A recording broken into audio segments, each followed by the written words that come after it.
Hello everyone, नमस्कार। Welcome to SK Patel S academy. Chhattisgarh की लोक कला और संस्कृति की क्लास में मैं बीके पटेल आप लोगों का फिर से वेलकम कर रहा हूं। आज की क्लास में हम लोक कला और संस्कृति के अंतर्गत एक बहुत महत्वपूर्ण टॉपिक का अध्ययन प्रारंभ करने जा रहे हैं, जो कि है छत्तीसगढ़ के लोकगीत। लोकगीतों का अध्ययन करने के बाद हम लोक गाथाएँ, लोक नृत्य, लोक नाट्य का जो है वो अध्ययन करते हुए चलेंगे। बात करें यदि छत्तीसगढ़ के लोक गीतों के बारे में, तो यहाँ पे इसको फोक सॉन्ग कहा जाता है। फोक सॉन्ग कहने का मतलब या लोकगीत कहने का मतलब ये छत्तीसगढ़ के स्थानीय गीत हैं। खास करके छत्तीसगढ़ के ग्रामीण क्षेत्रों में या जनजातीय क्षेत्रों में विशेष पर्वों पे या फिर संस्कारों पे या किसी विशेष जाति जनजाति में या किसी पंथ संप्रदाय में अलग अलग अवसरों पे अलग अलग प्रकार के गीत जो हैं वो आपके गाए जाते हैं, जिन्हें छत्तीसगढ़ का लोकगीत जो है वो आप कह सकते हैं। अलग अलग राज्यों में अलग अलग राज्य के लोकगीत होते हैं, तो वैसे छत्तीसगढ़ के लोकगीत हैं। बात की जाए कि छत्तीसगढ़ के लोकगीत क्या कहीं पे लिखित रूप में हैं, तो ये कहीं पे लिखित रूप में नहीं है। छत्तीसगढ़ के लोकगीत लोक जीवन से संबंधित रचनाएं हैं, लोगों के जीवन से संबंधित रचनाएं हैं, जो लिखित रूप में ना होकर के अलिखित रूप में पीढ़ी दर पीढ़ी, है ना, एक पीढ़ी से दूसरे पीढ़ी में गायन के माध्यम से जिंदा बने हुए हैं। गायन के माध्यम से इनको जीवंत रखा गया है, खास करके ग्रामीण क्षेत्रों में। हालांकि आधुनिकता के इस दौर में, आधुनिकता के इस युग में छत्तीसगढ़ी लोकगीतों का जो आपका महत्व है वो धीरे धीरे कम होते जा रहा है। ये विलुप्ति के कगार पर है। आज ग्रामीण क्षेत्रों में भी लोकगीतों का प्रचलन धीरे धीरे कम होते जा रहा है, लेकिन कुछ कलाकार हैं जो आज भी इन लोकगीतों को मंच के माध्यम से, टीवी के माध्यम से, रेडियो के माध्यम से प्रस्तुति करके इनको जिंदा जो है वो बनाए रखे हुए हैं। ठीक है। और छत्तीसगढ़ के ये लोकगीत हमारे राज्य की संस्कृति के विशेष पहलुओं का जो है वो प्रतिनिधित्व करते हैं। ये हमारी पहचान है। छत्तीसगढ़ में बहुत सारे लोकगीत हैं, अलग अलग अवसरों पे अलग अलग लोकगीत गाए जाते हैं। ठीक है। कुछ लोकगीत जो है विशेष गाथाओं पे आधारित होते हैं, जैसे मान लीजिए पंडवानी है, पांडवों पे आधारित है। पंथी गीत है, गुरु घासीदास के जीवन पे आधारित है। मान लीजिए बांस गीत है, जिसमें कर्ण, मोरध्वज, सीता बसंत की गाथाएं होती हैं। कुछ गीत हैं जो विशेष जनजाति में प्रचलित हैं। कुछ गीत हैं जो विशेष लोगों के लिए हैं, मतलब बच्चों के लिए गीत, महिलाओं के लिए गीत। कुछ गीत केवल महिलाएं गाती हैं। फिर अवसरों पे गीत कहने का मतलब जैसे कि जन्म के समय कौन सा गीत गाया जाता है, आपका विवाह के समय कौन सा गीत गाया जाता है। कुछ जनजातियों में तो मृत्यु के अवसर पे भी गीत जो है वो आपका गाया जाता है। तो इस प्रकार से छोटे बड़े करके बहुत सारे गीत हम पढ़ने वाले हैं, लोकगीत हम पढ़ने वाले हैं एक श्रृंखला के रूप में।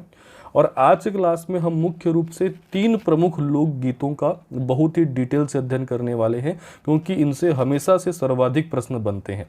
आज की क्लास में हम सबसे पहले पढ़ने वाले हैं बेटा पंडवानी के बारे में। पंडवानी के बाद हम देखेंगे पंथी गीत और हम देखेंगे ददरिया। तो ये 3 गीतों का अध्ययन करेंगे हम, पंडवानी, पंथी और आपका ददरिया।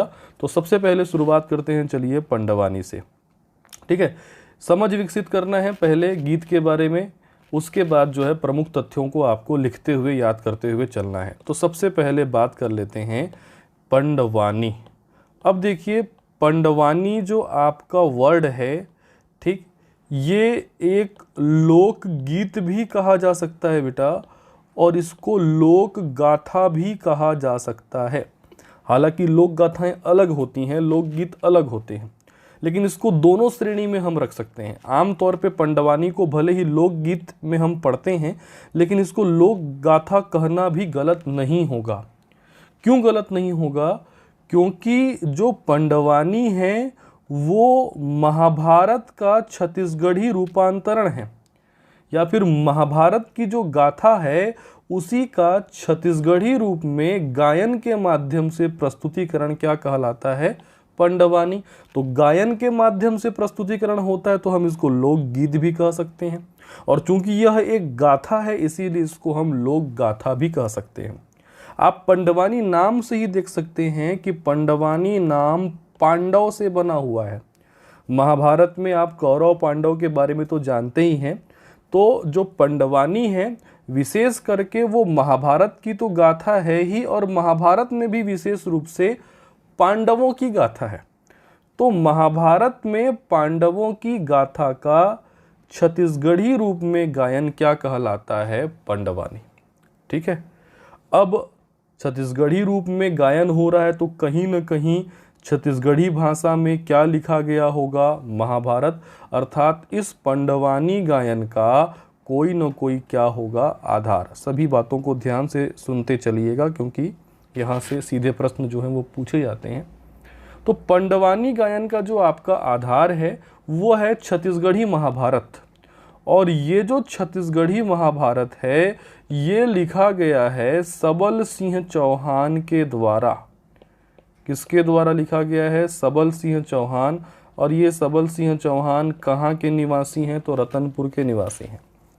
रतनपुर निवासी सबल सिंह चौहान के द्वारा दोहा चौपाई में जिसको पिरोया गया है। ठीक है, छत्तीसगढ़ी महाभारत इन्होंने जो आपका लिखा है वो किस पे आधारित है? दोहा चौपाई पर आधारित है। तो सबल सिंह चौहान द्वारा दोहा चौपाई पर आधारित छत्तीसगढ़ी महाभारत ही पंडवानी गायन का प्रमुख आधार है। अब पंडवानी में एक्चुअल में होता क्या है, कुछ इसके प्रमुख जो है आपके कहानी के बारे में बात कर लेते हैं। तो पंडवानी तो पहले आप नाम से ही समझ गए कि ये महाभारत में पांडवों की गाथा है, और पांडवों में भी ये विशेष रूप से भीम की गाथा है। पांडव 5 भाई थे, युधिष्ठिर, भीम, अर्जुन, सहदेव और आप नकुल और आपके सहदेव। ठीक है, तो इसमें जो भीम रहता है, ठीक है, ये भीम के ऊपर केंद्रित है पंडवानी।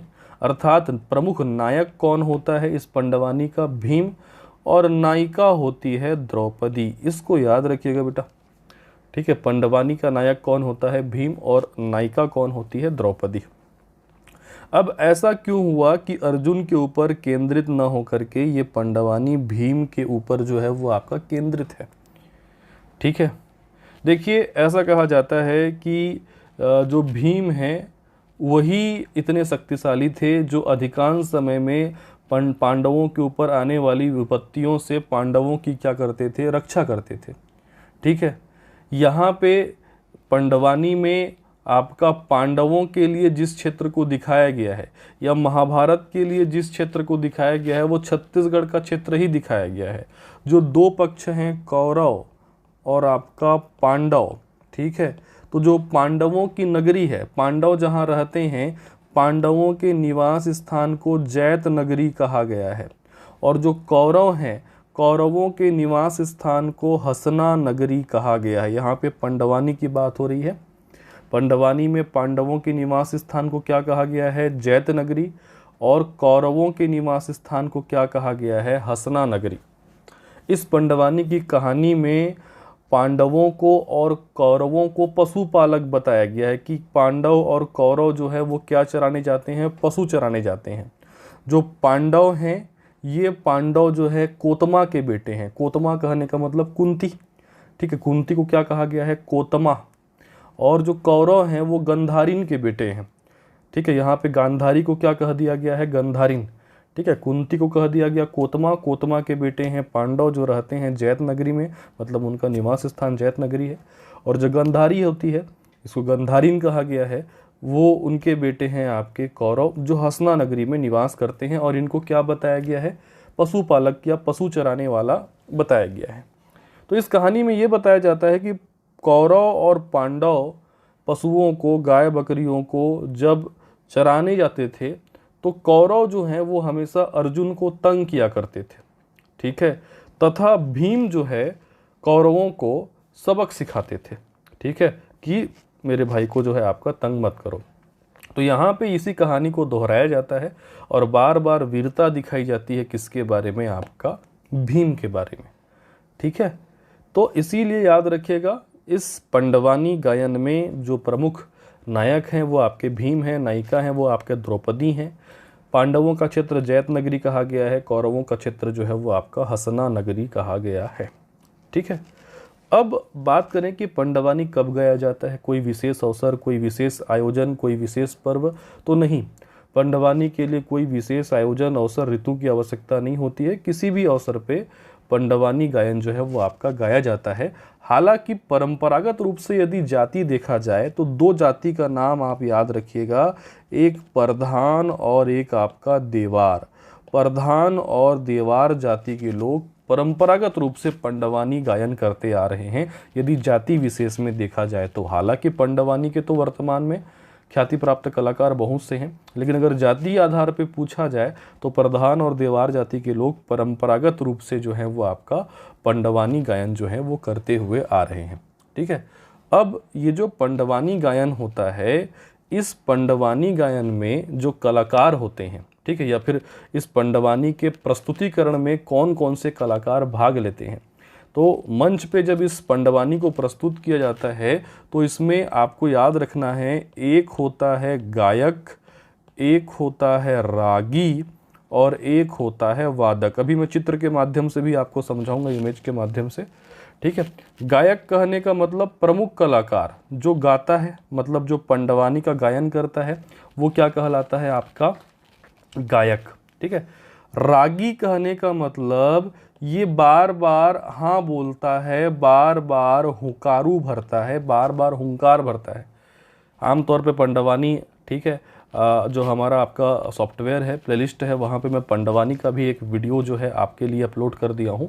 आप वहाँ पे लाइव देख लीजिए कि पंडवानी होता क्या है। जब बार बार गायक जो है गाना गाता है तो हुंकारू हाओ जी, हाँ जी, ठीक कहा जी, सही कहा जी, इस प्रकार का शब्द कहते हुए जो है आपका बार बार हुंकारू भरता है। तो हुंकारू भरने वाला, बार बार उसको जो है आपका हाँ बोलने वाला, वो क्या कहलाता है? रागी।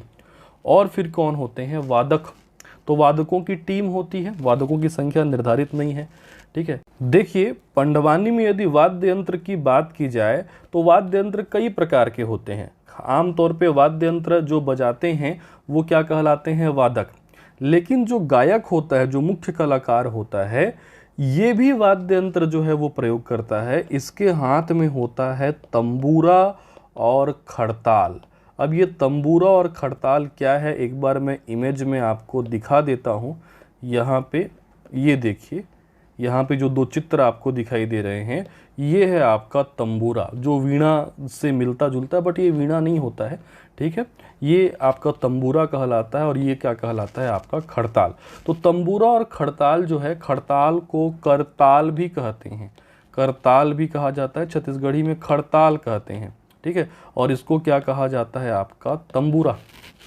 ठीक है, तो ये मुख्य कलाकार के हाथ में होता है। बाकी जो अन्य वादक होते हैं, इन अन्य वादकों के हाथ में हारमोनियम, तबला, ढोलक आदि के माध्यम से गीत को जो है आपका लय जो है प्रदान किया जाता है। तो ये हो गए पंडवानी के प्रस्तुतिकरण करने वाले कलाकार। ठीक है, अब बात कर लेते हैं कि पंडवानी के कितने प्रकार हैं, क्योंकि पंडवानी, देखिए पंडवानी के जो आपके जन्मदाता हैं, ठीक है, पंडवानी के जो आपके गुरु हैं, वो कहलाते हैं स्वर्गीय झाड़ू राम देवांगन जी। छत्तीसगढ़ में पंडवानी की शुरुआत उन्होंने ही की। लेकिन धीरे धीरे पंडवानी समय के साथ परिष्कृत होती गई और पंडवानी में परिवर्तन आते गया, और वर्तमान में पंडवानी की दो शैलियां जो हैं प्रचलित हैं। एक है वेदमती शैली और एक है कापालिक शैली। ठीक है, तो वेदमती शैली और कापालिक शैली में जाने से पहले मैं जो बातें कुछ बताया उसको यहाँ पे लिख देता हूँ, फिर उसके बाद हम जो है आपकी पंडवानी की शैलियों पे चर्चा करेंगे। सबसे पहले तो आपको याद रखना है कि पंडवानी क्या है। तो पंडवानी, जैसा कि मैंने आपको बताया कि यह जो है महाभारत की गाथा का छत्तीसगढ़ी लोक रूप है ना, यह महाभारत की गाथा का छत्तीसगढ़ी लोक रूप है, जिसे गायन के माध्यम से प्रस्तुत किया जाता है। यह महाभारत की गाथा का छत्तीसगढ़ी लोक रूप है, जिसे गायन के माध्यम से प्रस्तुत किया जाता है। ठीक है बेटा, आधार मैंने बताया था किसके द्वारा रचित छत्तीसगढ़ी महाभारत? सबल सिंह चौहान, जो कि कहाँ के हैं, ब्रैकेट में लिख देता हूँ, रतनपुर निवासी हैं।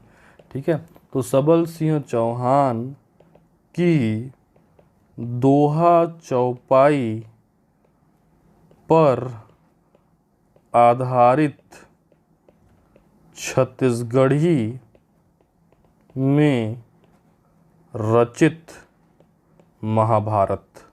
ठीक है, तो छत्तीसगढ़ी में रचित जो आपका महाभारत है वो आपका इसका आधार है।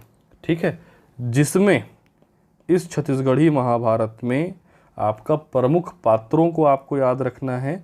मुख्य नायक, जैसा कि मैंने आपको समझाया, मुख्य नायक किसको कहा गया है? भीम को कहा गया है। और जो नायिका है, प्रमुख नायिका किसको बताया गया है? द्रौपदी को। तो मुख्य नायक याद रखिएगा भीम और मुख्य नायिका याद रखिएगा द्रौपदी। साथ ही साथ मैंने आपको बताया कि पांडवों का जो आपका निवास है उसको कहा गया है जैत नगरी, और जो कौरवों का निवास है उसको कहा गया है हसना नगरी। पांडवों का निवास कहा गया है जैत नगरी और कौरवों का निवास कहाँ कहा गया है? हसना नगरी। बाकी मैंने कहानियाँ तो एक आपको बता दी कि किस प्रकार से इनको पशुपालक के रूप में जो है वो आपका बताया गया है पांडवानी में। ठीक है, आगे बढ़ते हैं और उसके बाद अब बात कर लेते हैं हम इसकी शैली के बारे में। ठीक, तो देखिए, जैसा कि मैंने आपको बताया कि वर्तमान में पांडवानी की दो शैलियाँ प्रचलित हैं। कौन कौन सी दो शैलियाँ? एक है वेदमती शैली और दूसरी है कापालिक शैली। एक्चुअल में पांडवानी का जो उद्भव हुआ था बेटा वो वेदमती शैली से ही हुआ था। ठीक है, नाम को पढ़िएगा वेदमती, अर्थात वेद के अनुसार, वेद धन मत से बना हुआ है, अर्थात वेद के मतानुसार, अर्थात शास्त्र सम्मत बैठ करके जो पांडवानी गायन होता है उसी को कहा जाता है वेदमती शैली। वेदमती शैली की विशेषता क्या है कि इसमें वेदों के अनुसार या शास्त्र के अनुसार बैठ करके गायन किया जाता है। और ये बैठना भी आपका सामान्य बैठना नहीं होता है, वीरासन में बैठ करके। अलग अलग आसन होते हैं बैठने के, तो किस आसन में बैठना होता है? वीरासन में। वीर आसन कहने का मतलब घुटनों के बल बैठ करके। ये देखिए, ये एक पांडवानी कलाकार हैं, आगे मैं भी बताऊंगा आपको। इनका नाम है श्रीमती प्रभा यादव जी। ये देखिए जिस हिसाब से बैठे हुए हैं, और बाकी कलाकार, बगल में ये कलाकार जो बैठे हुए हैं, ठीक है, ये घुटनों के बल इस प्रकार से वीरासन जो आपका होता है उसमें बैठे हुए हैं। तो इस प्रकार घुटनों के बल बैठ करके जो शास्त्र सम्मत गाने की जो आपकी शैली है पांडवानी की, वो कहलाती है वेदमती शैली। और इस शैली के जन्मदाता जो हैं वो झाड़ू राम देवांगन जी हैं। अभी मैं झाड़ू राम देवांगन जी से भी आपका परिचय कराऊंगा। ठीक है, देखिए इनके हाथ में क्या है? तंबूरा। खड़ताल तो नहीं है इनके हाथ में, लेकिन यहाँ पे ये तंबूरा जो है वो पकड़ी हुई हैं। ठीक, तो बैठ करके जो पांडवानी गायन होता है वो क्या कहलाता है? वेदमती शैली।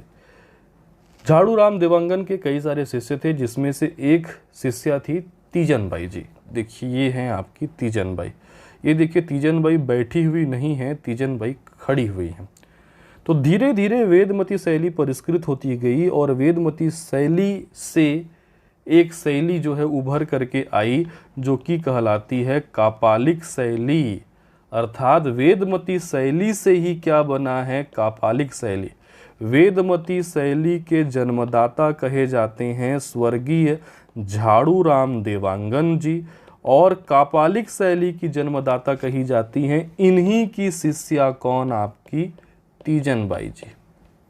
ठीक है, अर्थात तीजन बाई ने शुरुआत वेदमती शैली से ही किया था, लेकिन बाद में इन्होंने इसको मॉडिफाई किया और इनकी शैली क्या कहलाती है? कापालिक। कई बार ये बड़ा कन्फ्यूज़न होता है कि तीजन बाई किस शैली की गायिका हैं। किसी पुस्तक में आपका वेदमती दिया रहता है, किसी पुस्तक में कापालिक दिया रहता है। तो ये चीज़ आप क्लियर कर लीजिए कि इन्होंने शुरुआत वेदमती से ही की थी, क्योंकि ये झाड़ू राम देवांगन की ही शिष्या थी। ठीक है, बैठ करके ही गाने बजाने जो है इन्होंने आपका सीखा था, लेकिन बाद में इन्होंने इसमें अपना जो है एक व्यक्तित्व जो है डाला और खड़े होकर के नृत्य अभिनय के साथ घूम घूम करके थोड़ा सा आपका वीर रस के साथ इन्होंने पांडवानी को प्रस्तुत किया, और इस शैली को क्या कहा जाता है? कापालिक शैली कहा जाता है। तो वर्तमान में पांडवानी जी, तीजन बाई जी किस शैली की गायिका हैं? अगर पांडवानी में ऐसा पूछा तो आपको नो डाउट आंसर लेना है क्या? कापालिक शैली। ठीक है, तो फर्क क्या हो जाएगा? वेदमती शैली में वीरासन में बैठ करके शास्त्रीय सम्मत गायन किया जाएगा, जबकि कापालिक शैली में खड़े होकर के नृत्य अभिनय करते हुए गायन किया जाएगा।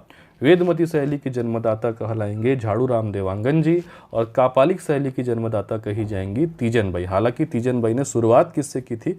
वेदमती शैली से, क्योंकि वो शिष्या थी झाड़ूराम देवांगन की। तो इन बातों को यहाँ पे लिख देता हूँ, उसके बाद हम आगे बढ़ेंगे। वेदमती शैली याद रखिएगा। वीरासन आप समझ गए, जो मैं बोल रहा हूँ घुटने के बल बैठना। वीरासन में बैठकर शास्त्रीय शैली में गायन किया जाएगा, वो क्या कहलाएगा? वेदमती शैली।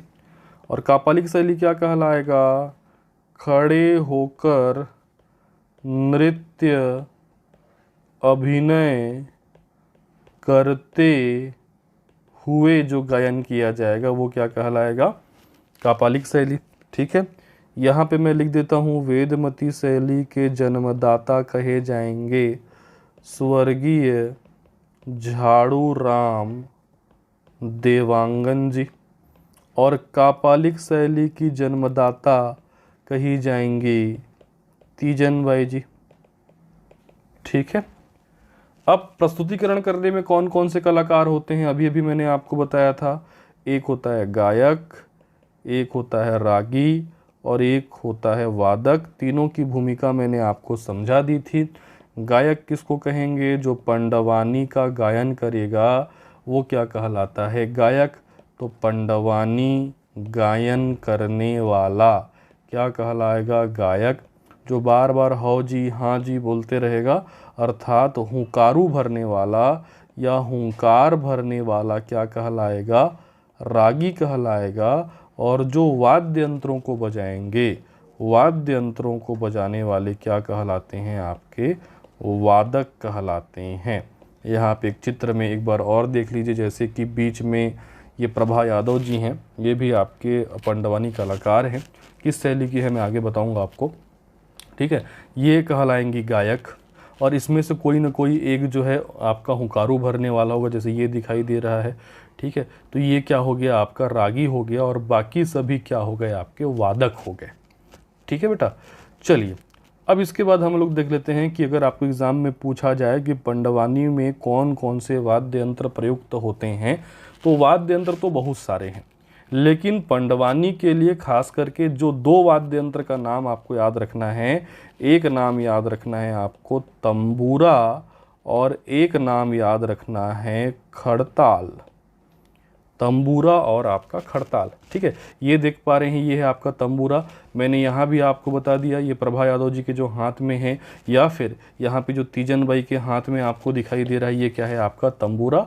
और एक होता है खड़ताल। ठीक है, ये हो गया आपका खड़ताल। तो ये दो प्रमुख वाद्य यंत्र है। इसके अलावा जो अन्य वादक होते हैं, गोलाकार घेरे में बैठे रहते हैं, वो इन वादकों के पास जो है वो आपका हारमोनियम, तबला, ढोलक, मंच के अनुसार, प्रस्तुतिकरण के अनुसार बहुत सारे आजकल वाद्य यंत्रों का प्रयोग किया जाता है, लेकिन परंपरागत रूप से जो पंडवानी का वाद्य यंत्र है वो है तंबूरा एंड खड़ताल। ठीक है, अब देखिए, इसको जानने के बाद अब आपको समझना है कि पंडवानी के प्रमुख ख्याति प्राप्त कलाकार कौन कौन से हैं। साथ ही साथ मैंने आपको बताया था कि परंपरागत रूप से कौन कौन सी जाति पंडवानी गायन करती है। तो दो जाति का नाम मैंने आपको बताया था, एक बेटा याद रखना प्रधान और एक आप याद रखना देवार। ठीक है, इनमें जो इस जनजाति के जाति के लोग हैं वो परंपरागत रूप से पंडवानी गायन करते आ रहे हैं। हालांकि प्रधान के द्वारा जो पंडवानी गाई जाती है और देवार के द्वारा जो पंडवानी गाई जाती है उसमें फ़र्क है, लेकिन परंपरागत रूप से इन्हीं जातियों के द्वारा गायन किया जा रहा है। तो इसको भी आप याद रखिएगा कि परंपरागत रूप से प्रधान एवं देवार जाति में पंडवानी गायन प्रचलित है। ठीक है, अब हम देख लेते हैं प्रमुख ख्याति प्राप्त कलाकार। तो इन कलाकारों को भी हम दो शैलियों में पढ़ेंगे कि कौन से कलाकार वेदमती शैली के हैं, है ना। वेदमती शैली के प्रमुख कलाकार कौन से हैं, एग्जाम में ये पूछता है, डिफ्रेंशिएट करके पूछता है कि निम्न में से पंडवानी के कौन कौन कलाकार हैं या नहीं हैं, ऐसा भी पूछेगा। स्पेशल शैली से भी पूछ सकता है कि कौन से वेदमती शैली के कलाकार हैं और कौन जो है आपके कापालिक शैली के कलाकार हैं। तो हम पहले बात कर लेते हैं वेदमती शैली से, ठीक है। तो वेदमती शैली में दो प्रमुख कलाकार पहले आप याद रखिए जो अंतर्राष्ट्रीय ख्याति प्राप्त कलाकार हैं। इसमें से पहला नाम तो जो मैं बार बार बोलते आ रहा हूं, स्वर्गीय झाड़ू राम देवांगन जी। आगे मैं इनका चित्र भी आपको बताऊंगा झाड़ू राम देवांगन जी का, अभी आप नाम से जो है वो परिचित होते चलिए, ठीक है। इनको पंडवानी का जन्मदाता कहा जाता है, साथ ही साथ झाड़ू राम देवांगन जी को छत्तीसगढ़ में पंडवानी का गुरु भी कहते हैं। इस क्वेश्चन को डायरेक्ट कई बार पूछा है कि पंडवानी के गुरु कौन कहलाते हैं, तो झाड़ू राम देवांगन जी। किस शैली से शुरुआत की थी या किस शैली के जन्मदाता हैं, वेदमती शैली के जन्मदाता, ठीक है। इसके अलावा आपको स्वर्गीय पूनाराम निषाद का नाम भी याद रखना है, ठीक है। ये झाड़ू राम देवांगन जी और पूनाराम निषाद जी दोनों अंतर्राष्ट्रीय स्तर की ख्याति प्राप्त जो है वो पंडवानी गायक हैं। इसके अलावा आपको नाम याद रखना है रेवा राम साहू जी का। महिलाओं में याद रखना है नाम प्रभा यादव जी का, अभी अभी मैंने आपको उनका इमेज जो है वो बताया था, ठीक है। फिर से मैं बता दे रहा हूँ, यहाँ पे एक बार और देख लेंगे, ये प्रभा यादव जी हैं, ठीक है। बैठ करके गा रही हैं, मतलब किस शैली की गायिका हैं, वेदमती शैली की गायिका हैं। और बहुत ही फेमस गायिका हैं ऋतु वर्मा जी, इनको भी मैं बताऊंगा। ऋतु वर्मा की शैली, इनकी शैली थोड़ी सी अलग है, ठीक है। देखिए, या तो बैठ करके गायन किया जाता है या तो खड़े होकर के। ऋतु वर्मा बीच में रहती हैं, ये बैठती जरूर हैं घुटने के बल, लेकिन ये बार बार जो है वो कथानक के आधार पे, कहानी के आधार पे बीच बीच में थोड़ी सी जो है वो घुटनों से थोड़ी सी ऊपर खड़ी हो जाती हैं। चित्र मैं आपको दिखा रहा हूँ, देखिए, ये देखिए, कुछ इस प्रकार की शैली है ना। इसको आप बैठा हुआ भी नहीं बोल सकते हैं, इसको आप खड़ा हुआ भी नहीं बोल सकते हैं, इसीलिए इनकी शैली को उठता हुआ शैली भी कहा जाता है। ना बैठ करके ना खड़े हो करके, उठते हुए दिखाई दे रहे हैं। घुटने के बल तो जरूर हैं लेकिन बैठे नहीं हैं और ना ही खड़े हैं, ठीक है। घुटने के बल खड़े हुए हैं, ऐसा बोल सकते हो। तो इनकी जो शैली है, ये ऋतु वर्मा जी हैं, इनकी शैली जो है वो उठता हुआ शैली भी कहलाती है। आगे हम इन चित्रों को और डिस्कस करेंगे। तो ये आप कम से कम 5 नाम याद रखिए वेदमती शैली में, झाड़ू राम देवांगन जी, पूनाराम निषाद जी, रेवा राम साहू जी, प्रभा यादव और ऋतु वर्मा, ठीक है। वेदमती शैली के बाद हम कलाकारों में देख लेते हैं कापालिक शैली के कलाकार। जैसा कि मैंने आपको बताया, कापालिक शैली की जो मातृ शैली है वो वेदमती ही है। तीजन बाई जो है वो शिष्या थी झाड़ू राम देवांगन की, और उन्होंने इसमें थोड़ा सा परिवर्तन किया और वो उठ करके खड़े होकर के नृत्य अभिनय के माध्यम से उन्होंने पंडवानी को अलग ढंग से प्रस्तुत किया। तो वो शैली इनकी क्या कहलाती है, कापालिक शैली। तो कापालिक शैली की जन्मदाता और प्रमुख कलाकार कौन है, तीजन बाई हैं, ठीक है। अंतर्राष्ट्रीय ख्याति प्राप्त कलाकार हैं, देश विदेश में इनकी प्रस्तुति जो है वो आपका चलते रहती है, ठीक है। तीजन बाई के बाद और 2 नाम आप कम से कम याद रखिए, एक उषा बाई बारले, ठीक है, ये भी फेमस नाम है, इनसे भी मैं परिचय कराऊंगा आपका। और शांति बाई चेलक, उषा बाई बारले और शांति बाई चेलक, है ना। साथ ही साथ उषा बाई बारले और शांति बाई चेलक जी के बारे में एक खास बात यह है कि ये पंडवानी गायन के साथ साथ पंथी गीत भी गाते हैं। आज की क्लास में हम पंथी गीत भी पढ़ने वाले हैं। तो उषा बाई बारले जी और शांति बाई चेलक जी पंडवानी गीत भी गाते हैं और इनके द्वारा पंथी गीत भी गाया जाता है। वो भी एक लोकगीत है, हालांकि पंथी गीत एक पंथ विशेष का है। किस पंथ का, सतनाम पंथ का, देखेंगे उसको आगे, ठीक है। अब मैं इनके से बारे में थोड़ा सा आपको इमेज बता करके परिचित करा देता हूँ। यहाँ पे कुछ प्रमुख कलाकारों को मैंने लिया है, सभी को नहीं लिया है, ठीक है। इसमें जो सबसे पहले कलाकार आपको दिखाई दे रहे हैं यही हैं स्वर्गीय झाड़ू राम देवांगन जी, ठीक है।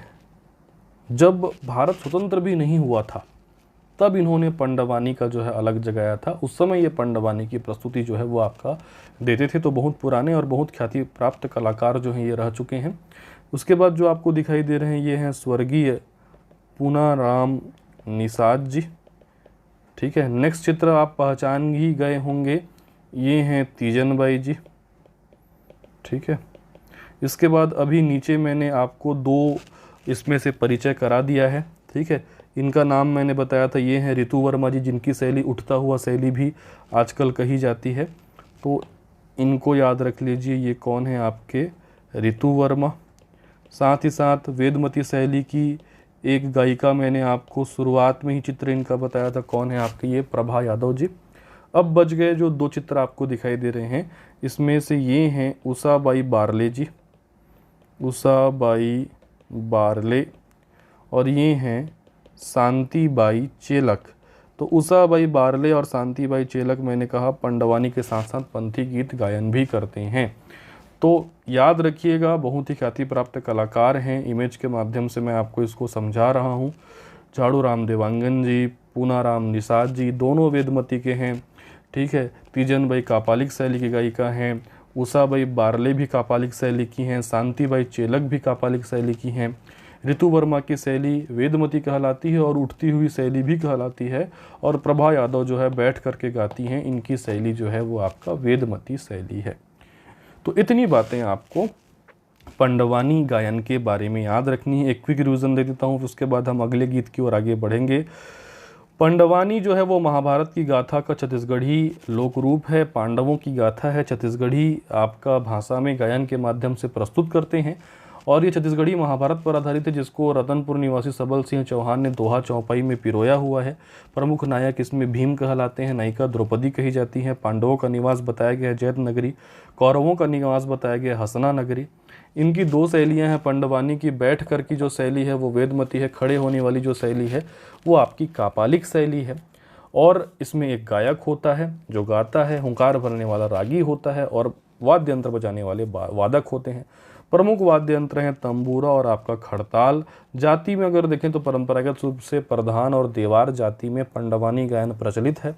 अगर वेदमती शैली के प्रमुख कलाकार देखें तो झाड़ू राम देवांगन जी, पूनाराम निषाद जी, रेवा राम साहू जी, प्रभा यादव, ऋतु वर्मा। कापालिक शैली में तीजन बाई, उषाबाई बारले, शांतिबाई चेलक का नाम आपको याद रखना है। चलिए आगे बढ़ते हैं, और पंडवानी के बाद हम अगले गीत की ओर जाते हैं, जो कि है पंथी गीत। अब पंथी गीत की सबसे पहली खासियत क्या है बेटा, कि ये पंथी गीत गीत भी है और नृत्य भी है, ठीक है। पंथी गीत को आप पंथी गीत भी कह सकते हैं और इसको पंथी नृत्य भी कह सकते हैं। तो जब हम पंथी नृत्य पढ़ेंगे तब भी ये नाम आएगा, जब हम पंथी गीत पढ़ रहे हैं तब भी ये नाम आता है, ठीक है। तो एक बार इसको मैं डिटेल से बता दे रहा हूँ, फिर अगली बार उतना डिटेल से नहीं बताऊंगा, जब नृत्य में इसको बताऊंगा। तो पंथी गीत, ठीक है। अब ये पंथी वर्ड पंथ से बना हुआ है, क्योंकि जो पंथी गीत है जिसमें गीत भी गाया जाता है और गीत के साथ साथ नृत्य का भी आपका इसमें मिश्रण रहता है, ये छत्तीसगढ़ के एक विशेष पंथ में प्रचलित है, जो कि है आपका सतनाम पंथ, ठीक है। देखिए सतनाम पंथ में होता क्या है, सतनाम पंथ के स्त्री पुरुषों के द्वारा, स्त्री पुरुष दोनों इस गीत को गाते हैं, नृत्य करते हैं, लेकिन खास करके अधिकांश मौकों पे पुरुषों के द्वारा यह संपादित किया जाता है। सतनाम पंथ में देखिए गुरु घासीदास जी का विशेष महत्व है, क्योंकि सतनाम पंथ के प्रवर्तक ही कौन कहलाते हैं, गुरु घासीदास जी, ठीक है। तो सतनाम पंथ में, सतनामी समाज में पवित्र जो जैत खाम होता है, ठीक है, इस पवित्र जैत खाम के चारों ओर घेरा बनाते हुए इस पंथी गीत को गाया जाता है, इस पंथी नृत्य का जो है संपादन किया जाता है। विशेष करके देखिए आपका कई अवसर हैं, मंच पे भी पंथी गीत या पंथी नृत्य की प्रस्तुति जो है वो की जाती है, लेकिन अगर आपका प्रमुख अवसर देखा जाए तो वो है गुरु घासीदास जी का जन्मोत्सव, जो कब होता है, 18 दिसंबर को, ठीक है, या फिर बोल सकते हो माघ पूर्णिमा के दिन। तो 18 दिसंबर को गुरु घासीदास के जन्मोत्सव के अवसर पे पवित्र जैत खाम के चारों ओर गुरु घासीदास जी की गुरु वंदना के रूप में इस पंथी गीत को गाया जाता है। इस पंथी गीत में गुरु घासीदास जी के जीवन का आपका चित्रण देखने को मिलता है। साथ ही गुरु घासीदास जी द्वारा दिए गए जो आपके उपदेश हैं, इनका वर्णन जो है इस गीत में समाहित रहता है। तो इस बात को आप समझ लीजिए कि पंथी गीत के साथ साथ नृत्य भी है, सतनाम पंथ में प्रचलित है। और पवित्र जो जैत खाम होता है, जरूरी नहीं कि हमेशा जैत खाम के आसपास ही किया जाए, लेकिन अगर सैद्धांतिक रूप से देखा जाए तो जैत खाम के चारों ओर सतनाम पंथ के स्त्री पुरुषों के द्वारा, विशेषकर पुरुषों के द्वारा, गुरु घासीदास के जन्मोत्सव पर गुरु घासीदास के गुरु वंदना के रूप में गुरु घासीदास के जयकारा के साथ इस गीत का शुरुआत किया जाता है। जो मुख्य नर्तक होता है इसमें, ये मुख्य नर्तक गीत की कड़ी एक उठाता है, फिर धीरे धीरे बाकी नर्तक जो हैं वो उसको दोहराते जाते हैं। और जैसा कि मैंने कहा कि इस गीत में गुरु घासीदास जी के जीवन के बारे में, उनके उपदेशों के बारे में जो है वो आपका वर्णन जो है वो आपका होता है। ठीक है, शुरुआत में क्या होता है कि इस गीत में जो गीत की लय होती है, जो वाद्य यंत्रों की लय होती है, मुख्य रूप से वाद्य यंत्र इसमें प्रयुक्त किया जाता है मांदर और झांझ। अब मांदर और झांझ क्या होता है, चलिए फिर से मैं परिचय करा देता हूँ। ये देखिए, ये है आपके मांदर और झांझ। ठीक है, इसमें जो आपको दिखाई दे रहा है, इसको हिंदी में कहा जाता है बेटा मृदंग, और छत्तीसगढ़ी भाषा में क्या कहा जाता है, मांदर। ठीक है, इसमें एक सिरे का व्यास जो है वो अपेक्षाकृत बड़ा होता है, दूसरे सिरे का व्यास अपेक्षाकृत कम होता है। और जहां दोनों सिरे का व्यास एक समान हो गया उसको ढोलक कह दिया जाएगा, है ना। तो एक सिरे का व्यास क्या होता है, बड़ा होता है, और एक सिरे का व्यास क्या होता है, छोटा होता है। और यहाँ पे जो है आपका किसी विशेष खाल का प्रयोग करके इसको जो है वो बनाया जाता है, और ये आवरण जो है वो लकड़ी का बना होता है। तो लकड़ी के एक बेलनाकार खोल पे जानवरों के चमड़े से इसको बनाया जाता है। वाद्य यंत्र की क्लास में इसको और आप डिटेल में पढ़ सकते हैं। फिलहाल हम बात करें कि इसमें वाद्य यंत्र प्रयोग करते हैं मांदर, और मांदर के साथ प्रयोग करते हैं आपका झांझ, जिसको आप हिंदी में मंजीरा भी कहते हैं।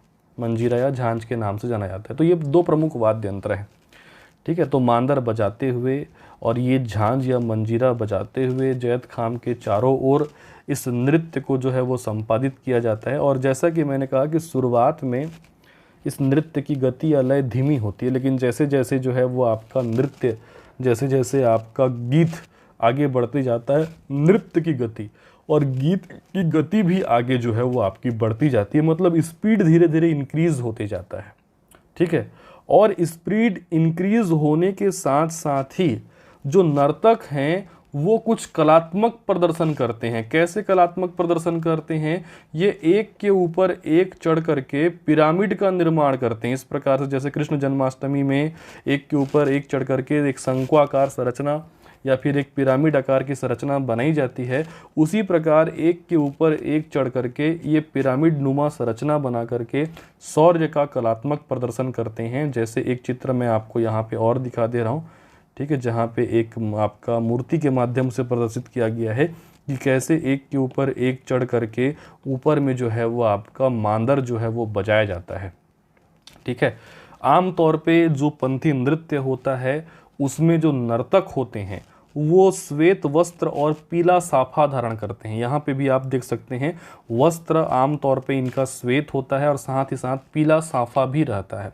लेकिन ऐसा नहीं है, कई अवसरों पे रंग बिरंगे वस्त्र भी धारण किए जाते हैं। लेकिन इसका जो मेन आपका थीम है, मेन जो आपका सैद्धांतिक रूप से देखा जाए तो इसमें श्वेत वस्त्र धारण किया जाता है और पीला साफा धारण किया जाता है। यदि महिलाएं इसमें भाग लेती हैं तो महिलाएं सिर पर कलश लेकर के नृत्य करती हैं, लेकिन महिलाओं को कम देखा जाता है। आमतौर पर अधिकांशतः मंच वगैरह पे जब प्रस्तुति होती है तो पुरुषों के द्वारा ही प्रस्तुति होती है। साथ ही साथ ये जो है आपका पैरों में इस तरीके से घुंघरू भी जो है वो आपका बांध लिया जाता है।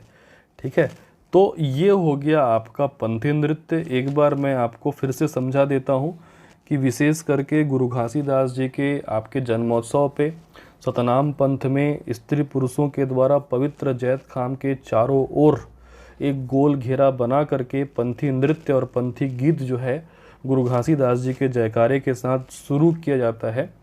जैसे जैसे आपका धीरे धीरे आगे गीत बढ़ता है वैसे वैसे गीत की लय और नृत्य की और आपका वाद्य यंत्रों की जो गति है वो धीरे धीरे बढ़ती जाती है।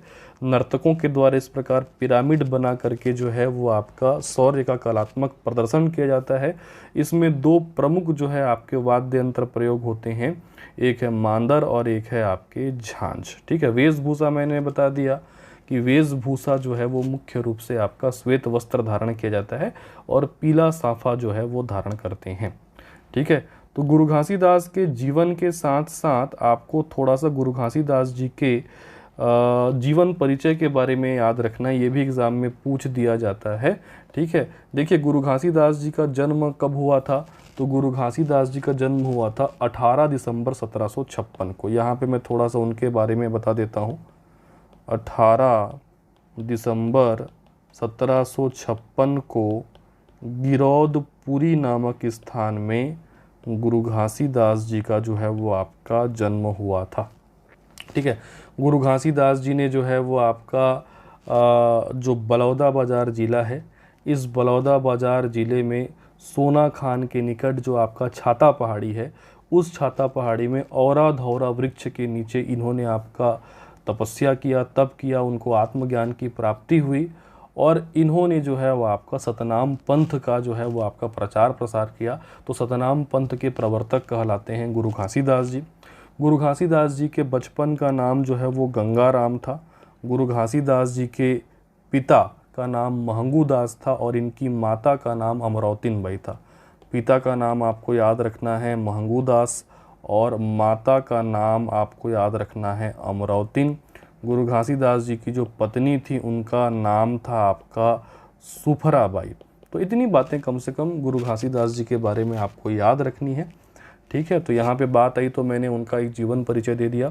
साथ ही साथ आपको ये भी याद रखना है कि गुरु घासीदास जी की जो मृत्यु होती है या निर्वाण प्राप्त करते हैं वो 1836 में, और 1836 में बलौदा बाजार में ही भंडारपुरी के निकट जो है आपका ये निर्वाण प्राप्त करते हैं। ठीक है, तो चलिए हम मेन पंथी नृत्य की ओर आगे बढ़ते हैं। क्या क्या याद रखना है आपको पंथी नृत्य में। सबसे पहले तो आप याद रखिएगा कि ये पंथी जो आपका गीत भी है और ये पंथी नृत्य भी है, गीत और नृत्य दोनों होता है। पंथ याद रखिएगा, प्रदेश के सतनाम पंथ में प्रचलित लोकगीत एवं लोक नृत्य है। गीत भी है और आपका नृत्य भी है। ठीक है, अवसर, ठीक है, तो अवसर मैंने कहा कि मंच पे भी प्रस्तुति किया जाता है, लेकिन अगर हम देखें इसका सैद्धांतिक रूप तो सतनाम पंथ के लोगों द्वारा गुरु घासीदास जयंती तथा खास करके गुरु घासीदास जयंती तथा अन्य विशेष अवसरों पर गुरु वंदना के रूप में, गुरु घासीदास जी के वंदना के रूप में, गुरु वंदना के रूप में गाया एवं नृत्य किया जाता है, जिसमें मुख्य रूप से गुरु घासीदास जी के जीवन चरित्र एवं उनके उपदेशों का वर्णन किया जाता है, जिसमें उनके जीवन चरित्र के बारे में और उनके द्वारा दिए गए उपदेशों के बारे में जो है वो आपका वर्णन जो है वो किया जाता है। ठीक है, अब देखते हैं कि पंथी गीत का आयोजन स्थल क्या होता है। तो पवित्र जैत खाम के चारों ओर एक घेरा बनाकर, पवित्र जैत खाम के चारों ओर एक घेरा बनाकर गुरु घासीदास के जयकारे के साथ, गुरु घासीदास के जयकारे के साथ पंथी गीत एवं नृत्य शुरू किया जाता है। ठीक है। और जैसे कि मैंने आपको बताया कि जो आयोजन स्थल वगैरह होते हैं, जो मंच वगैरह होते हैं, वहाँ पे भी इसकी प्रस्तुति की जाती है। और सामान्य रूप से आपका गुरु वंदना के रूप में जो पवित्र जैत खाम होता है, उसी के चारों ओर जो है इसकी प्रस्तुति जो है या इस नृत्य को संपादित किया जाता है। आगे बढ़ते हैं और क्या याद रखना है इसमें, बात कर लेते हैं नृत्य शैली। जैसा कि मैंने आपको बताया कि इसमें होता क्या है कि नृत्य के प्रारंभ में, ठीक है, जो गीत होता है, वाद्य यंत्रों से निकलने वाला जो संगीत होता है, या फिर जो आपका नृत्य होता है, इनकी जो गति होती है वो धीमी होती है।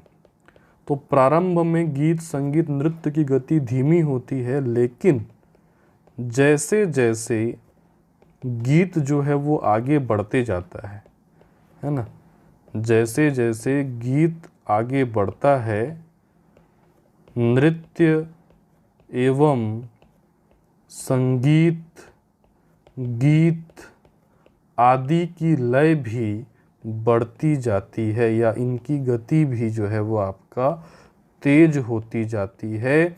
और ये अपने शौर्य का कलात्मक प्रदर्शन करते हुए नर्तकों द्वारा पिरामिड निर्माण किया जाता है। तो याद रखिएगा कि नर्तकों द्वारा पिरामिड बनाकर कलात्मक प्रदर्शन किया जाता है। वाद्य यंत्र मैंने आपको इसमें बता दिया, दो प्रमुख वाद्य यंत्र आपको याद रखने हैं। एक याद रखना है मांदर या मृदंग भी कहते हैं, और एक आपको याद रखना है झांझ, जिसको आप मंजीरा भी कह सकते हैं। तो जैसे पंडवानी में आपने याद रखा तंबूरा और खड़ताल, वैसे ही आपको इसमें याद रखना है मांदर और आपका झांझ। ठीक है। उसके बाद बात कर लेते हैं वेशभूषा। तो मैं आपको बताया था कि नर्तक प्रायः जो है वो श्वेत वस्त्र धारण करते हैं। तो याद रखिएगा कि जो नर्तक होते हैं प्रायः श्वेत वस्त्र जो है वो धारण करते हैं, और पीला साफा भी यूज़ करते हैं। तो श्वेत वस्त्र मेन थीम है, इसको याद रखिएगा। अब सबसे अंतिम में हम बात करते हैं पंथी के प्रमुख कलाकारों के बारे में। जैसे दो कलाकार तो मैंने आपको पहले ही बता दिए, जिसमें से एक का नाम है उषाबाई बारले जी और एक है शांतिबाई चेलक जी, जो पंडवानी के साथ साथ पंथी गीत का भी गायन करती हैं। लेकिन पंथी गीत को, पंथी नृत्य को अंतर्राष्ट्रीय स्तर पर ले जाने का श्रेय, या पंथी को अंतर्राष्ट्रीय पहचान दिलाने का श्रेय जाता है स्वर्गीय देवदास बंजारे जी को। ये चित्र जो आप अपने स्क्रीन पे देख रहे हैं, ये हैं स्वर्गीय देवदास बंजारे जी। तो स्वर्गीय देवदास बंजारे जी को पंथी का पितामह कहा जाता है। ये क्वेश्चन भी डायरेक्ट एग्जाम में कई बार पूछा है कि पंथी का पितामह किसे कहते हैं, तो वो हैं देवदास बंजारे जी। पंडवानी के गुरु कौन कहलाए? झाड़ू राम देवांगन जी, कंफ्यूज मत होइएगा। और पंथी के पितामह कौन कहलाते हैं? स्वर्गीय देवदास बंजारे जी। और ये अंतर्राष्ट्रीय स्तर पे पंथी के ख्याति प्राप्त कलाकार हैं। तो इनका नाम जो है वो आप याद रखिएगा, प्रमुख कलाकारों में स्वर्गीय देवदास बंजारे। ठीक है। और मैं ब्रैकेट में लिख देता हूँ, इनको क्या कहा जाता है? पंथी का पितामह कहा जाता है। तो ये हो गया पंथी गीत एवं पंथी नृत्य। चलिए आगे बढ़ते हैं और हम अगला गीत देखते हैं, वो है आपका ददरिया। ठीक है। ददरिया का अगर शाब्दिक अर्थ देखा जाए तो ददरिया का मतलब दर्द गीत भी होता है, और ददरिया का मतलब प्रेम गीत या प्रणय गीत भी होता है। सबसे पहले तो आपको ये याद रखना है बेटा कि ददरिया को छत्तीसगढ़ी लोक गीतों का राजा कहा जाता है। सबसे पहले मैं इसी लाइन से शुरुआत करता हूँ, क्योंकि ये लाइन कई बार एग्ज़ाम में पूछा गया है कि छत्तीसगढ़ी लोक गीतों का राजा किसे कहते हैं। आंसर लीजिएगा क्या आपका? ददरिया। ठीक है। अब हम समझते हैं कि ददरिया है क्या। ठीक। तो जैसा कि मैंने आपको बताया कि ददरिया जो है वह एक प्रेम गीत है। ठीक है। ददरिया दर्द शब्द से बना है ददरिया, ठीक। और ये जो दर्द है ये प्रेम से संबंधित है, ठीक। मुख्य रूप से यह श्रृंगार रस पर आधारित है और श्रृंगार रस में जो प्रेम की अनुभूति होती है वही अनुभूति जो है वो ददरिया गीत में होती है, ठीक है। श्रृंगार रस पे आधारित इस प्रेम गीत का जो आपका गायन है वो विशेष करके वर्षा ऋतु में, विशेष करके बरसात के समय जब फसल बोया जाता है, जब फसल बोते रहते हैं, तो इस फसल बोते समय खेत में युवकों का एक दल होता है, युवतियों का एक दल होता है, ठीक है। और ये युवक युवतियों का दल अपने मन की बात को सवाल जवाब शैली में एक दूसरे को ददरिया गीत के माध्यम से प्रकट करते हैं, ठीक है। तो एक प्रकार से बोल सकते हो यह एक प्रणय गीत है जिसमें अपने मन की भावनाओं को गीत के माध्यम से प्रस्तुत किया जाता है, ठीक है। सवाल जवाब शैली में कहने का मतलब इसमें गीत की दो दो पंक्तियां होती हैं जिसमें एक बार युवक लोग गाएंगे, फिर उसके जवाब के रूप में युवतियां गाएंगी, फिर युवक गाएंगे, फिर युवतियां गाएंगी। तो सवाल जवाब शैली में इस ददरिया गीत को खास करके वर्षा ऋतु में फसल बोते समय खेत में जो है इसको गाया जाता है, ठीक है। परंपरागत रूप से देखा जाए तो ददरिया गीत में किसी भी प्रकार का वाद्य यंत्र प्रयुक्त नहीं होता क्योंकि खेत वगैरह में इसको संपादित किया जाता है, ठीक है। लेकिन अगर इसको मंच पे प्रस्तुत किया जाता है या फिर टीवी रेडियो वगैरह में प्रस्तुत किया जाता है तो विभिन्न प्रकार के वाद्य यंत्रों का जो है वो प्रयोग किया जाता है। ददरिया गीत के बारे में सबसे पहला चीज़ आपको याद रखना है कि यह एक प्रेम गीत है, श्रृंगार रस पर आधारित गीत है और इसको छत्तीसगढ़ी लोक गीतों का राजा कहा जाता है। अन्य अवसरों पे भी इसका जो है वो आपका प्रस्तुतिकरण किया जाता है, लेकिन परंपरागत रूप से वर्षा ऋतु में फसल बोते समय युवक युवतियों के दल द्वारा सवाल जवाब शैली में ददरिया गीत के माध्यम से ये अपने मन की भावनाओं को एक दूसरे को व्यक्त करते हैं। और परंपरागत रूप से इसमें कोई वाद्य यंत्र नहीं होता है, लेकिन मंच वगैरह पे इसका जो है जब प्रस्तुतिकरण किया जाता है तो विभिन्न प्रकार के वाद्य यंत्रों का प्रयोग किया जाता है, ठीक है। तो चलिए इन बातों को हम लिख लेते हैं, उसके बाद हम ददरिया के कुछ ख्याति प्राप्त कलाकारों के बारे में चर्चा करेंगे। तो ददरिया छत्तीसगढ़ी लोक गीतों का राजा। स्वरूप कैसा है इसका, तो जैसा कि मैंने बताया श्रृंगार रस पर आधारित प्रेम या फिर प्रणय गीत है, ठीक है। किस अवसर पे गाया जाता है, शैली क्या होती है, तो अवसर है वर्षा ऋतु का फसल बोते समय, शैली है आपका सवाल जवाब शैली। तो याद रखिएगा बरसात के या बरसात में फसल बोते समय युवक युवतियां, बरसात में फसल बोते समय युवक युवतियां अलग अलग दल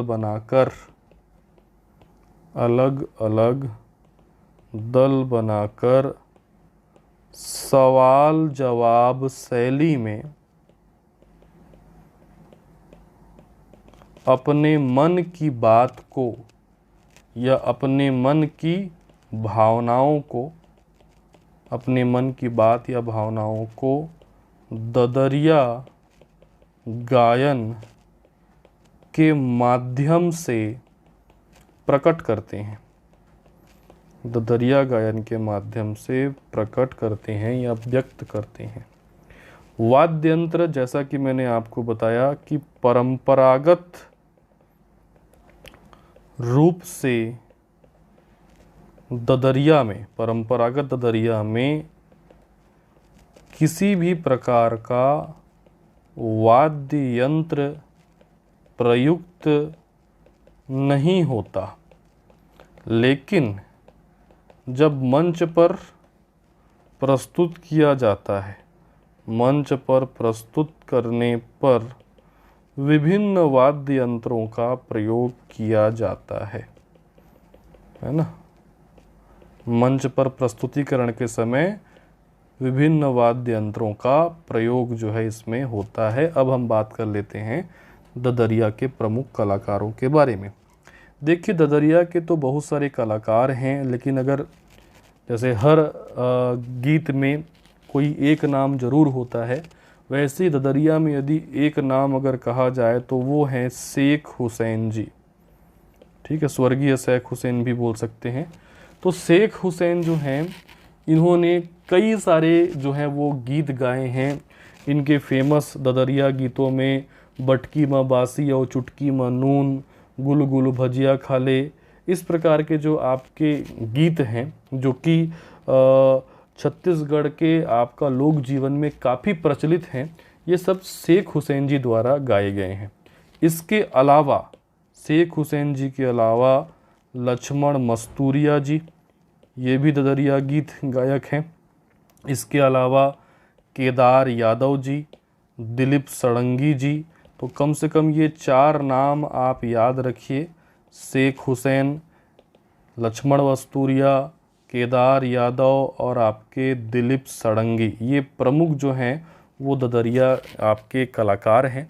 शेख हुसैन, लक्ष्मण मस्तूरिया, केदार यादव, दिलीप सड़ंगी, इनके बारे में थोड़ा सा मैं परिचय दे देता हूँ। इसमें जो आप सबसे पहला इमेज देख पा रहे हैं, ठीक है, ये हैं स्वर्गीय शेख हुसैन जी, और इनकी कुछ प्रमुख जो गीत हैं ददरिया, वो भी आप अपने सामने देख सकते हैं। ठीक है, जिसमें ये जो बटकी में बासी और चुटकी में नून, गुल गुल भजिया खाली, ये बहुत ज़्यादा फेमस है। इसके अलावा खोपा पारे, पाटी पारे, टूरी रंगरेली, ये भी जो है वो आपका बहुत फेमस है। ठीक है, मन के मन मोहिनी मोर, दिल के जोगनियों, इस प्रकार के जो आपके गीत हैं ये शेख हुसैन जी द्वारा गाए गए हैं, लोक जीवन में काफ़ी जो है ये प्रचलित हैं। उसके बाद अन्य कलाकारों से आपका परिचय कराते हैं। अगले जो कलाकार आपको दिखाई दे रहे हैं ये हैं केदार यादव जी। ठीक है, केदार यादव की जो सबसे प्रमुख ददरिया गीत है वो है हमरो पूछैया भैया कोनो नहीं हैगा, हमला भाटो कहैया भैया कोनो नहीं हैगा। हो सकता है आप में से कई लोग इसको सुने भी नहीं होंगे, कईयों ने सुना होगा। ये रचना किसकी है? केदार यादव जी की है। ठीक है, इसके बाद अगले कलाकारों से परिचय कराते हैं। नीचे आप देख पा रहे हैं ये हैं लक्ष्मण मस्तूरिया जी। ठीक है, ये कलाकार जो आप देख पा रहे हैं लक्ष्मण मस्तूरिया। लक्ष्मण मस्तूरिया जी की जो फेमस आपका रचना है या फेमस जो इनका ददरिया गीत है वो है मुरसंग चलो रे मुरसंग चलोगा। मैं गा के भी आपको बता दे रहा हूँ। ठीक है, तो मुरसंग चलो रे मुरसंग चलोगा, ये गाना ददरिया गीत बहुत फेमस है, लक्ष्मण मस्तूरिया जी द्वारा जो है वो गाया गया है। और अंतिम में जो ये आप देख पा रहे हैं जो बहुत ही छत्तीसगढ़ी प्लेबैक सिंगर के रूप में बहुत सारे गाने गाए हैं, जसगीत भी इनके द्वारा बहुत सारे भक्ति गीत गाए गए हैं, इनका नाम है दिलीप सड़ंगी जी। ठीक है, तो ये 4 कलाकार कम से कम आप याद रखिए, शेख हुसैन जी, केदार यादव जी, लक्ष्मण मस्तूरिया और आपका दिलीप सड़ंगी। तो आज की क्लास में हमने 3 प्रमुख लोकगीतों का विस्तार से अध्ययन किया, पंडवानी का, पंथी का और आपका ददरिया का। इसी श्रृंखला को हम आगे जारी रखेंगे। तो आज की क्लास में इतना ही, मिलते हैं अगले क्लास में। धन्यवाद, थैंक यू।